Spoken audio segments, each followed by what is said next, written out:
lot of people out there think solar is a scam, and honestly, we get it. The industry is full of door knockers, dodgy promises, and companies that disappear the moment something goes wrong. But here's the thing, the people saying solar is a scam are usually the ones who got burned by a bad installer, not by solar itself. There's a massive difference. I'm Jason, I'm Cam. owners of Source Energy Group. In this episode, we're going to show you the actual math behind solar so you can decide for yourself whether solar is a scam or the smartest financial move you haven't made yet. Yeah, one big reason people think solar is a scam is the repayment period or the payback period that everybody offers on the bill. I think you touched on it in another episode. I love this one. People fudging the numbers, or like you were talking about in one of the other episodes, was pumping up the numbers or fudging the numbers to make it look better than what it actually is. I think if you actually type into Google, what's the, and it's not even solar, I've done this one before, you type it into Google, what is the average Australian's understanding of return on investment? Yeah.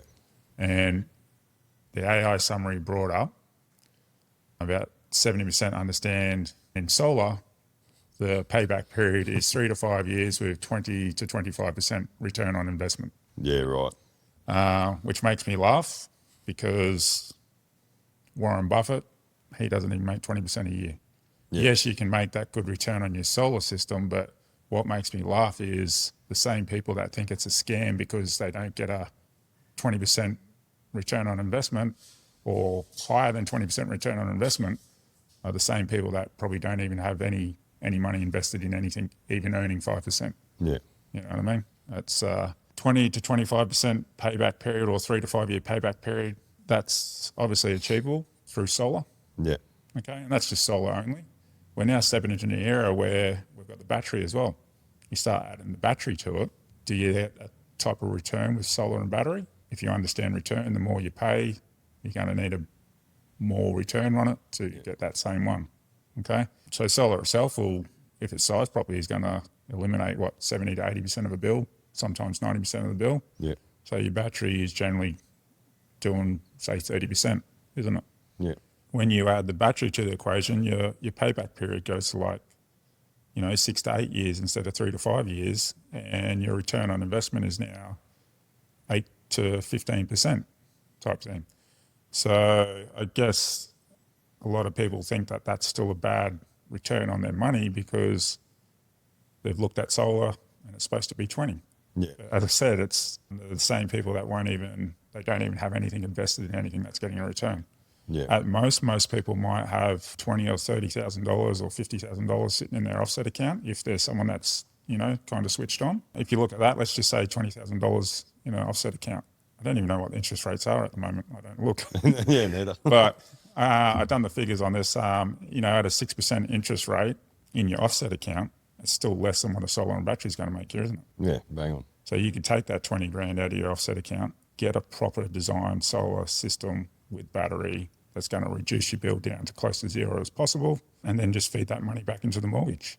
Yeah. By no means financial advice, but that's just, Yeah. to me, that just makes sense. Another career. Yeah, so payback period, with a proper design system is 100% achievable. Well, more. People think it might be a scam because you get the rebate from the government. The way it's all traded and through the STC platforms and whatnot, that gets signed over to the customer. It's like going into Centrelink and getting a check. Yeah, you get a cash injection. I suppose the awareness around that, how it actually works is, the retailer will actually, the solar retailer will actually take that price off before the customer gets their quote. Yeah, so it comes as a upfront discount, doesn't it? Yeah. So yeah. If, let's round figures, if it was $30,000 for the whole system, knock off $10,000 for a government rebate. And customer pays $20,000. 20 grand out of pocket. And they only ever see the $20,000. So if they don't get it explained to them correctly or what the STCs are or what the rebate is, how it works, we've got a lot of awareness on our webpage about how the STC works, how the rebate works, how we process it. I guess that's handle it all top to bottom for them. I guess That's that leads into another. Yeah. Leads into another reason why people think it's a scam, because you can actually, with that example we gave, we're just talking about they're still going to have to pay $20,000. Okay? Yeah. And yes, they will, but they don't necessarily need that $20,000 today, do they? No. This is where the nothing up front comes from, or $0 up front. So it can be broken down into fortnightly repayments, isn't it? Yeah. And if you're already spending $1,000 a quarter, that's X amount per fortnight, isn't it? Yeah. So Fortnight. essentially, everyone thinks it's a scam because they've got to pay something, but they're already paying for it. They're just giving it to the power company. Yeah. You know, you get people that ask about, oh, my insurance is going to go up. Oh, yeah, but then you got battery's maintenance massive. on top and warranty and blah, blah, blah, blah, blah, blah. When we put solar and battery on someone's house, a lot of people's worry is mainly battery. Their insurance is going to go up. My sister's one of them. Got to convince her partner about the battery side of things because he's worried about the insurance going up. Does it become a liability? It comes back to, you know, do you take the savings that you get with the solar and battery, or do you go, screw it, I'll put my foot in the ground because I've still got to pay a $150 supply charge. I'm not going to make those big savings. Yeah. That same kind of principle applies to insurance, doesn't it? Yeah. Yeah, sure. You know, depending on who you're with, they might put the premium up a little, but are they going to put it? Are they going to put it up by $1,000 a quarter that you're going to save? Definitely not. Especially with the technology out on batteries these days. Yeah. So I guess the other things like people worry about and they've got concerns. You know, you put the panels on the roof. Everything needs some kind of maintenance, does it? So, you know, you worked out my bill's going to get zero, but then you're not telling me about these maintenance and everything like that. So what have I got to do to maintain it over the years? And by the time I do all that, am I best off just keep handing my money to the power company? You know, Better off getting the battery and spending on the insurance. Maintenance wise, you know, from the installer side, what's it going to look like for someone? Yeah, a lot of sales companies are really sort of giving us a bad name and fucking us over in the industry really by just using the pushy sales tactics and just trying to force things on the majority of retailers are purely that, aren't they? They're just a fucking sales company. Yeah, 100%. And they just contract out installers. And then, you know, there is a small portion that are actually installers with the sales side and they do the whole thing and try and look after the customer from start to finish. Definitely. I kind of don't blame for people for thinking it's a scam really if they are using pushy sales tactics and promising the world and delivering nothing. So, we don't use contractors, we only use in-house installers, or we'll have it installed in a couple of weeks. If you sign today, we'll do that. Like just the sign on the dotted line to get something out of it sort of scenario. Yeah, and those sales tactics, there's an episode that we've done previously about the 5 common mistakes, and all those mistakes are actually, I guess what's the word there? They're introduced by these pushy sales companies and sales tactics that you end up with these off-the-shelf packages that aren't the right size. You either got an undersized system or oversized system that you're doing nothing with the excess. They've sold you something in a forest and told you're going to, you know, save all this money. I wouldn't say that. I probably wouldn't bring that up because it's very easy to see. Like, nearly every company in solar have to spend a lot of money on marketing to be able to even get an end result out of it because you got to weed yourself through the shit. I guess make sure that someone is actually doing a proper energy audit for your home. Yeah, you know, definitely. Identifying your usage patterns and your future usage. Are they educating you about it? Do they know the product themselves? Can they actually tell you information about the product or how it's installed? Or do they send someone to site before install day to confirm everything is right? Like everything we're doing is electrical. You're inside a switchboard. You're doing essentially these days a full board upgrade on every single job. You've got to get on the roof and you've got to measure out for the panels. How do they know if they don't? Yeah. If they're actually not installers. Sales reps can't really tell you that. Yeah. Well, not trained ones. And if it is a sales rep, like I was saying, like, is there some kind of pre-site inspection done before install day, or is it the common solar story? And you've mentioned before multiple times in previous episodes where they rock up, customer thinks they're getting 30 panels, all of a sudden the boys jump up on the roof and... Sorry, but only fit 28. Yeah, poof, a lot of times even 25 or 20. Yeah, that's it, just a substantial drop. But essentially oversold through these high-pressure sales tactics. And I've heard it in the past massively.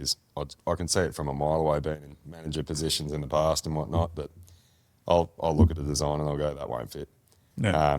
But then the high pressure sales tactic side of things is just drop them on the day. So I guess the solution is, you know, whoever you're talking to and dealing with, are they either having an actual installer on site doing the measure up and the proposal with you, or are they sending someone out before install day to confirm everything does fit? Yeah, 100%. So obviously, as with anything in any industry, there's always multiple sort of prices, you know. Yeah. And it's actually, I guess it's one of those things you got to weigh up, you know.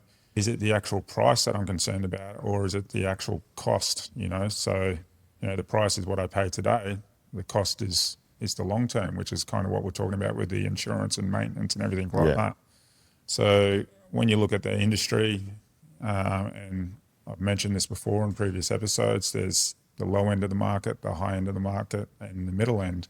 The low end is generally the people with those packages where they're just going to sell you an off-the-shelf package that may not be the right size for your home. And the reason they can sell so low is they are multinational overseas companies that just ship shit in by container load. Okay. They will contract out their work. And again, the guys doing the install generally are trying to do a good job. It's just when something goes wrong, you call the sales company, they go, it's not my problem. Call the installer's like, I didn't sell it to you, and you end up with a blame game. You know, with the back and forth, the installer will blame the product, I suppose, and the retailer will blame the installer for their actual work. Yeah, and then you've got the sort of the mid-market or the low to mid-market. This is generally actually the installers trying to break out and start their own company, okay? Again, they're generally trying to do a good job, so it's not about the quality of the work, but what generally happens here is you'll get these prices that are quotes that look identical, you know, and generally these ones are like $3,000, $4,000, $5,000 difference. So you're seeing that much difference, it just looks much more appealing, doesn't it? 100%. And again, it's not about the quality of work because these guys are actual installers and they're just trying to break out and do their own business. But what happens here is because they've gone from subcontracting and then they go doing a bit of work direct to the consumer, they've put their price up a little bit, but then they haven't allowed for the overheads of running a business. Yeah. So, and it's on our website, you know, most solar businesses or 30% of solar businesses will go out of business in the first 2 years. Yeah. And unfortunately, it's these guys that are going out of business, okay? And it's not for poor quality work and generally not poor quality equipment. It's just the fact they haven't priced themselves to sustain a sustainable business model. Yeah. And again, even though they're doing a good job, 3, 4 years, 5 years down the track when something goes wrong, you give them a call, they're no longer there. Yeah. Okay. And it could be for the simplest things. It could be, you know, the family breaks up and then they no longer want to do the business or whatever it is, you know. There can be multiple reasons there. Then you start moving into the mid to the high end of the market. The high end of the market is obviously people just taking the piss and just trying to milk as much as they can. Yeah. But then that mid to high end is people that are trying to set up and provide that long-term support. Yeah. You know, so essentially, and that's what we're all about, isn't it? If something goes wrong, whether it's 1 year, 5 years, 10 years, 15 years, 25 years down the track, our goal is that someone answers that phone and you've got the support. Yeah. So sure, you could look at that $3,000, $4,000, $5,000 cheaper and the price is cheaper. But what's the long-term cost? You know, a lot of people's concern is that ongoing costs and what's going to happen. You know, if there's no one around for support, you're going to call another company to come and fix it. They're not going to want to fix it because they didn't install it. Yeah. They'll just turn around and try and sell you a whole new system. So now you're paying twice. Make you pay to fix that system. That's actually, with us, we don't care if people go with us or not. It's more about they actually choose one of the ones that are going to do the right thing. We install customers every day. We've got all happy customers. I've got solar myself. I put it on my family's house, put it on my mates' houses. I'm mentioned in plenty of reviews, which I'm very, very proud of. I think, how many we got now? Oh, 20 reviews in the first 3 months, and they're all novels and paragraphs, like not just thanks for coming. Oh, and because it's 2000, it's the reason we started it. It's good to see. Yeah. I love it. Yeah, generally seeing people who have changed their power bills, brought them down to, if it's not zero, it's close enough to. I'm one that I'm not lucky enough to get zero, but I'm just not in the right postcode. It does vary, but I paid a $78 power bill. That's mental. But yeah, proof's in the pudding.